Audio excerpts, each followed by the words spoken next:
سورہ بنی اسرائیل کے سٹارٹ میں اللہ تعالیٰ فرماتا ہے اعوذ باللہ من الشیطان الرجیم بسم اللہ الرحمن الرحیم سبحان الذی اسری بعبدہ لیلا من المسجد الحرام الی المسجد الاقصی الذی بارکنا حولہ لنوریہ من آیاتنا. پاک ہے وہ ذات جو راتوں رات اپنے بندے کو لے گئی مسجد حرام سے ایک دور کی مسجد یعنی ایلیا میں بیت المقدس کی طرف. مسجد اقصی تو حضرت عمر کے زمانے میں وہاں بنی ہے, یہاں اقصی سے مراد ہے دور کی مسجد. نبی علیہ السلام کے زمانے میں بخاری مسلم میں آتا ہے اسے بیت المقدس مسجد ایلیا کہا جاتا تھا, یروشلم میں جو سیر کروائی.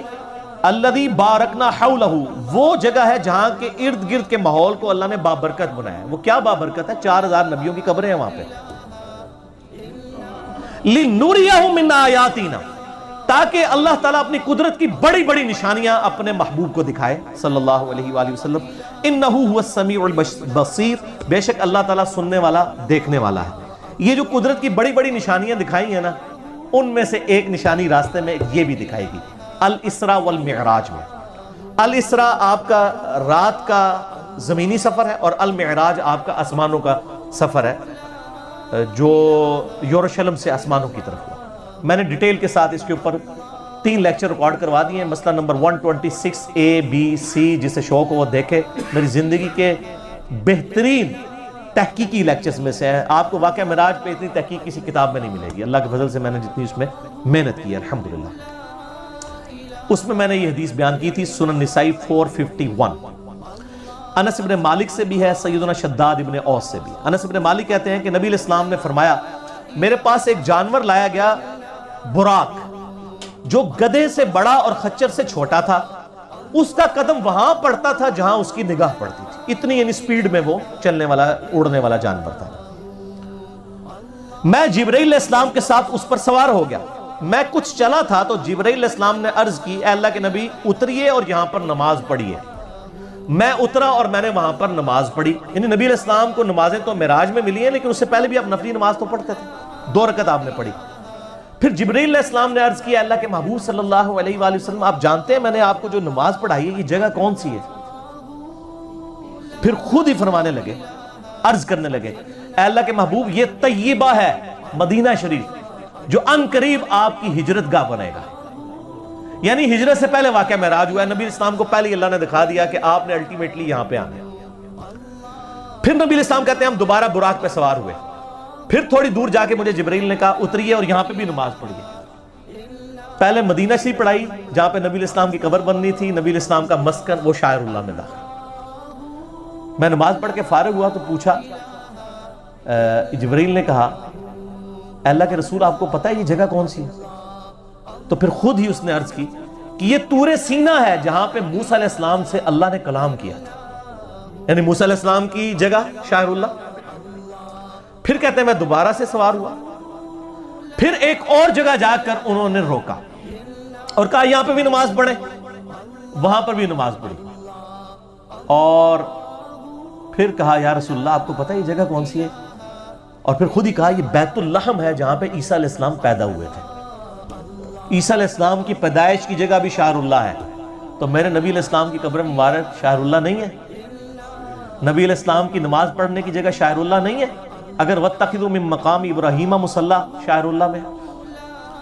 تو پھر نبی علیہ السلام کہتے ہیں کہ میں نے وہاں پہ بھی جب نماز پڑھی پھر میں بیت المقدس میں گیا. وہاں پہ اللہ نے میرے لیے تمام نبیوں کو پہلے ہی جمع فرمایا ہوا تھا. لیکن یہ برزخی معاملہ تھا, جسمانی معراج ہوئی ہے لیکن وہاں کے لوگوں کو نہیں پتا چلا. ورنہ 1 لاکھ کے قریب بندہ اگر جہلم شہر میں جمع ہو جائے تو پورے شہر میں ایک بار ہال چال نہیں بات جاتی. وہاں کسی کو پتا نہیں چلا. اللہ نے پردہ رکھا ہوا.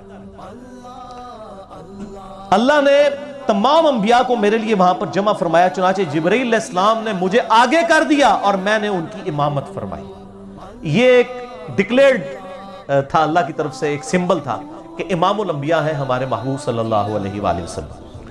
اور یہ والا جو پورشن ہے نا امام الانبیاء والا, یہ صحیح مسلم میں بھی موجود ہے انٹرنیشنل نمبر کے مطابق 430, جس میں نبی علیہ السلام کہتے ہیں کہ کفار مکہ نے واقعہ معراج کے بعد مجھ سے جب پوچھا کہ اچھا تم کہتے ہو میں راتوں رات ہو کے آیا ہوں, بتاؤ بیت المقدس کے دروازے کتنے ہیں, اس کی سیڑھیاں کتنی ہیں, اس کا کلر کتنا ہے؟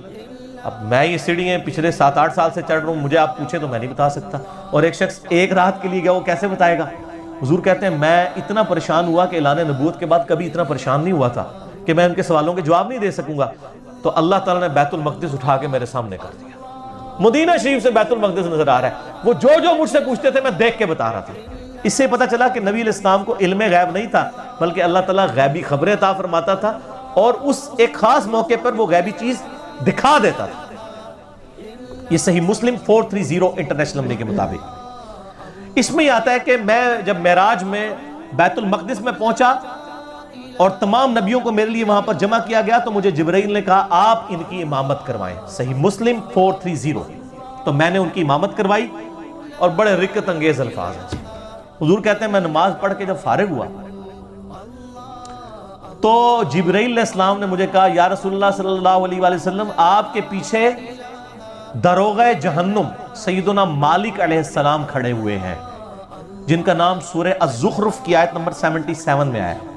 داروغہ جہنم، داروغہ جنت ہیں رضوان، اور داروغہ جہنم مالک۔ آپ کے پیچھے مالک کھڑے ہیں داروغہ جہنم، تو اے اللہ کے محبوب آپ ان کو سلام کیجئے۔ نبی علیہ السلام کہتے ہیں میں مڑ کے جب سلام کرنے لگا تو اس نے پہلے ہی مجھے کہہ دیا السلام علیکم، یعنی اس نے نبی علیہ السلام کو پروٹوکول دیا، پھر نبی علیہ السلام نے وعلیکم السلام کہا۔ یعنی اس کائنات میں جتنے فرشتے ہیں، جتنے انبیاء ہیں، وہ نبی علیہ السلام کا احترام کرتے ہیں۔ یعنی داروغہ مالک نے یہ انتظار نہیں کیا کہ حضور میری طرف متوجہ ہو کے مجھے سلام میں پہل کریں، جیسے حضور مڑے ان کا السلام علیکم یا رسول اللہ صلی اللہ علیہ وسلم۔ سبحان ربک رب العزت عما یصفون وسلام علی المرسلین والحمد للہ رب العالمین۔ صلوا علی الحبیب اللہم صلی علی محمد وعلی آل محمد کما صلیت علی ابراہیم وعلی آل ابراہیم انک حمید مجید، اللہم بارک علی محمد وعلی آل محمد کما بارکت علی ابراہیم وعلی آل ابراہیم انک حمید مجید۔ اچھا یہ حکمت کیا تھی نبیوں کو وہاں جمع کرنے میں؟ یہ بھی ٹروتھ میں ریویل معراج والے لیکچر میں نے کیا، میں آج بھی کر دیتا ہوں۔ سورہ آل عمران کی آیت نمبر ہے 81۔ اعوذ باللہ من الشیطان الرجیم، بسم اللہ الرحمن الرحیم۔ وَإِذْ أَخَذَ اللَّهُ مِيثَاقَ النَّبِيِّينَ، اور وہ وقت یاد کرو جب اللہ نے تمام نبیوں سے، ان کی روحوں سے یہ عہد لیا تھا، لَمَا آتَيْتُكُمْ مِنْ كِتَابٍ وَحِكْمَةٍ، جب میں تمہیں کتاب اور حکمت دے کر بھیجوں، ثُمَّ جَاءَكُمْ رَسُولٌ مُصَدِّقٌ لِمَا مَعَكُمْ، اور تم پیغمبر ہو اور تمہاری پیغمبری کے دوران کوئی اور رسول آ جائے جو تمہاری تصدیق کرے، لَتُؤْمِنُنَّ بِهِ وَلَتَنْصُرُنَّ، تو تم پر یہ لازم ہے کہ تم نے اس کی بھی تصدیق کرنی ہے اور اس کی مدد بھی کرنی ہے، جیسا کہ حضرت یحییٰ علیہ السلام نے حضرت عیسیٰ علیہ السلام کی تصدیق کر دی، دونوں ایک زمانے میں۔ ٹھیک ہو گیا؟ تو اسی طریقے سے اللہ تعالیٰ فرما رہا ہے جو کوئی بھی پیغمبر ہے، اور اسی کا کلائمیکس یہ ہے کہ اگر میرے نبی آ جائیں صلی اللہ علیہ وآلہ وسلم تو تم تمام نبیوں نے ان کی تصدیق کرنی ہے۔ اب بڑے سخت الفاظ، قَالَ أَأَقْرَرْتُمْ، اے نبیوں کیا اقرار کرتے ہو، وَأَخَذْتُمْ عَلَىٰ ذَلِكُمْ إِسْرِي، اور اس پہ میرا یہ بھاری ذمہ اٹھاتے ہو کہ جب نبی علیہ السلام تمہاری زندگی میں آ جائیں تو تم نے ان کی مدد بھی کرنی ہے اور ان پہ ایمان بھی لانا ہے۔ اللہ اکبر۔ قَالُوا اقررنا، تمام نبیوں نے کہا ہم اقرار کرتے ہیں۔ قال فاشهدوا وانا معكم من الشاهدين، تو پھر کہا کہ دیکھو میں بھی تمہارے ساتھ گواہوں میں شامل ہوں، ایک دوسرے پر گواہ ہو جاؤ کہ جب نبی علیہ السلام آئے تو تم تمام نبیوں نے ان کی تصدیق بھی کرنی، ان کی مدد بھی کرنی۔ ابھی یہاں پہ بات ختم نہیں ہوئی، آگے فتویٰ بھی آ رہا ہے بڑا گاڑا۔ فمن تولى بعد ذلك، اگر تم نبیوں میں سے بھی کوئی پھر گیا نا کہ اس نے میرے نبی علیہ السلام پر ایمان نہ لایا، ان کی زندگی میں اگر وہ آ گئے، فَأُولَئِكَ هُمُ الْفَاسِقُونَ، تو ایسا پیغمبر بھی پھر فاسق ہوگا، وَلِعَاذُ بِاللَّهِ تعالی۔ یہ انبلیویبل بات ہے۔ یہ بھاری ذمہ جو اٹھوایا تھا اس کی پریکٹیکل اپلیکیشن وہ بنی واقعہ معراج، صحیح مسلم 430، کہ تمام نبیوں کو جمع کیا گیا، تمام نے نبی علیہ السلام کی تصدیق کر دی، کیونکہ پریکٹیکلی تو ایسا نہیں ہوا تھا، آپ کے باتوں کے پیغمبر نہیں آنا، تو وہ اللہ تعالیٰ نے ایک اسپیشل ایک مجلس کا انعقاد کیا۔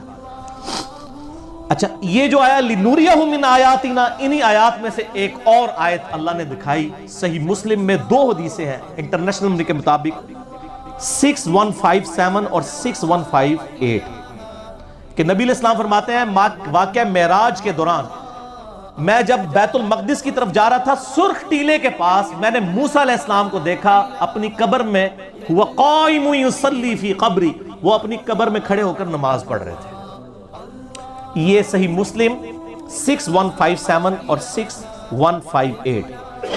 تو موسیٰ علیہ السلام کو اپنی قبر میں نماز پڑھتے ہوئے نبی علیہ السلام نے اس واقعہ معراج میں دیکھا۔ باقی یہ انتہائی انٹرسٹنگ چیز ہے، واقعہ معراج پہ آپ جتنی بھی کتابیں پڑھیں آپ کو زیادہ تر کہانیاں ملیں گی۔ میں نے محنت کر کے ہفتوں لگا کے آلموسٹ 4-5 گھنٹے کی یہ 3 نشستوں میں ریکارڈنگ کروائی ہے، مسئلہ نمبر 126 ABC۔ آپ کا دل خوش ہو جائے گا واقعہ معراج پہ، آپ کو اس کے بعد کوئی کتاب اور آپ سینکڑوں لیکچرز بھی سنیں، وہ چیزیں نہیں ملیں گی انشاءاللہ جو میں نے اس میں ریکارڈ کروا دی ہیں، وہ ضرور دیکھیے گا۔